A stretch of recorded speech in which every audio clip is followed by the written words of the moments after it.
আপনাদেরকে একটি দৃশ্য দেখাচ্ছি। এই যে দেখুন, তো ওনার পরিচয় হচ্ছে কুমিল্লা সদর দক্ষিণ নাঙ্গলকোট উপজেলা মকরপুর ইউনিয়ন এবং কি বান্নাগড়ের কৃতি সন্তান। ওনার নাম হচ্ছে মুস্তাফিজুর রহমান, ওরফে সবাই এক নামে চিনে মোস্তফা। আসলে এই লোকটি মানসিক রোগী। কোনো এক সময় অনেক কিছু ছিল, জায়গা বাসা অর্থ সম্পদ, কিন্তু এখন আর নেই। ওনার ছেলেগুলো বিভিন্ন রাষ্ট্রে থাকে।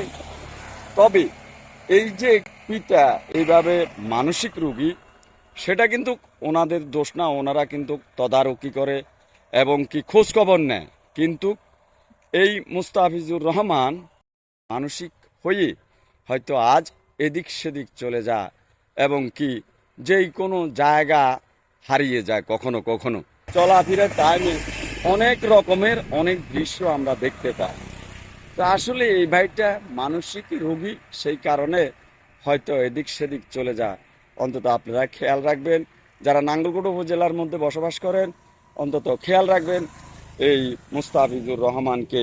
এবং যদি আপনার বাড়িতে বা আপনার আঙ্গিনা যা পারলে অন্তত কিছু খাবার দিবেন, তাতে করে সেই খুশি, তার মনের ইচ্ছা যেখানে বসে সেখানে সেই খাবারগুলো খায় এবং কারো কোনো কিছু ধরে না, নষ্ট করে না।